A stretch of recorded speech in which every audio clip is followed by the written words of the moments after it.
प्रिय बच्चों, मैं मिस नील प्रभा आज आपको आपके संस्कृत का चतुर्थ पाठ कारक परिचय पढ़ाऊंगी।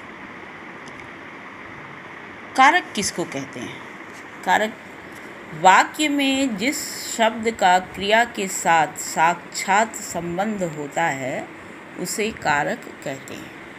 मतलब किसी भी वाक्य में क्रिया के साथ वाक्य के अन्य शब्दों के साथ जो संबंध स्थापित होता है उसे ही कारक कहा जाता है। ठीक है, आप जब शब्दरूप पढ़ते हैं कोई शब्दरूप, तो उसमें आप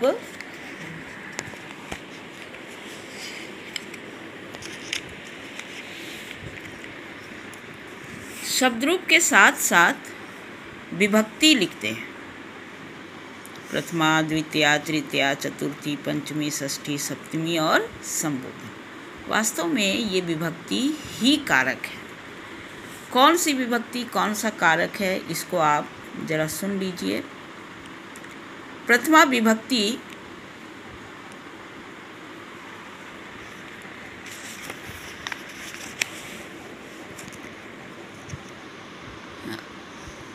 विभक्ति होता है कर्ता कारक और इसका चिन्ह है ने।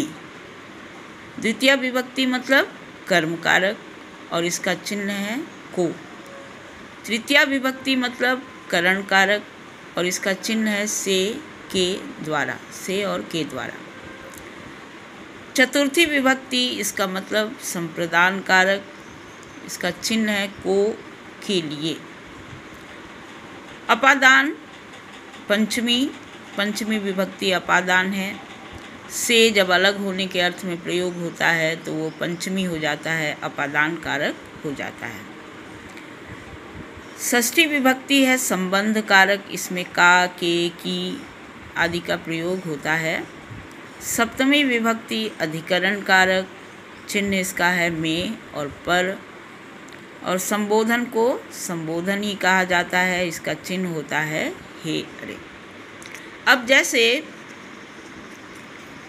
यहाँ पर हम प्रथमा विभक्ति के विषय में पढ़ेंगे। किसी भी शब्दरूप में, जैसे छात्र का शब्दरूप अगर होगा तो छात्र के शब्दरूप के प्रथमा में हम लिखते हैं छात्र, छात्रो, छात्रा।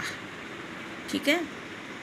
उसी तरह अगर हम दूसरे शब्द ले, जैसे बालक, तो बालक के लिए हम लिखते हैं बालकः, बालको, बालका प्रथमा विभक्ति में। ठीक है। और ये प्रथमा विभक्ति जो है वो है कर्ता कारक। कर्ता कारक इस चैप्टर में मुख्य रूप से आप कर्ता कारक के बारे में पढ़ेंगे। कर्ता कारक क्या है? जो कार्य को करने वाला होता है उसे कर्ता कारक कहा जाता है। किसी भी वाक्य में एक क्रिया होती है जो कार्य को बताता है और उस क्रिया को, उस कार्य को जो करता है वही कहलाता है कर्ता कारक। कर्ता कारक का चिन्ह ने होता है, लेकिन ने चिन्ह का प्रयोग हर बार नहीं होता है।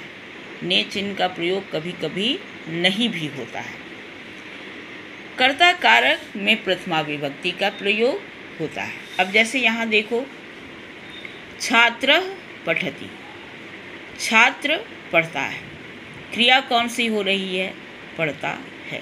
पढ़ना क्रिया है और पढ़ने की क्रिया को करने वाला कौन है? वो है छात्र, एक छात्र। और इसलिए ये छात्र जो है वो कर्ता कारक हो जाएगा। उसी तरह छात्रो पठतः, दो छात्र पढ़ते हैं। कौन पढ़ रहे हैं? तो दो छात्र पढ़ रहे हैं। तो पढ़ने वाले दो छात्र हैं, इसलिए क्रिया को करने वाले ये दोनों हो जाएंगे कर्ता। छात्राः पठन्ति, बहुत से छात्र पढ़ते हैं। फिर बहुत से छात्र क्या हैं? पढ़ने वाले हैं, क्रिया को करने वाले हैं। इस तरह से इस तीनों वाक्य में छात्राः, छात्रः, छात्रो और छात्राः ये कर्ता कारक हैं। आगे देखिए, त्वं गच्छसि, तुम जाते हो। जाने की क्रिया कौन कर रहा है? तुम। इसलिए तुम कर्ता। युवाम गच्छतः, तुम दोनों जाते हो, कर्ता तुम दोनों। यूयम गच्छत, तुम सब जाते हो। अहम हसामी, मैं हंसता हूँ। हंसने की क्रिया हो रही है, करने वाला कौन है? मैं, इसलिए मैं हो गया कर्ता। आवाम हसावह, हम दोनों हंसते हैं। हंसने की क्रिया कौन कर रहे हैं? हम दोनों, तो हम दोनों कर्ता। वयम हसामह, हम सब हंसते हैं। हंसने वाले कौन? क्रिया को करने वाले कौन? हम सब। उसी तरह देखिए, राम लिखति, राम लिखता है। लिखने की कार्य कौन कर रहा है? राम कर रहा है। आगे है बालो धावता, दो बालक दौड़ते हैं। पत्राणि पतंती, पत्ते गिरते हैं। तो इस वाक्य में, इस पाठ में मुख्य रूप से आपको कर्ता कारक के बारे में बताया गया। कर्ता कारक वह होता है जो किसी कार्य को करता है।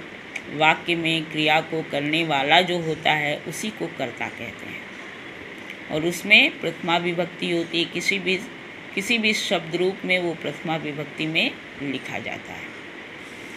फिर से एक बार देखिए, छात्रः पठति, छात्र पढ़ता है। छात्रौ पठतः, दो छात्र पढ़ते हैं।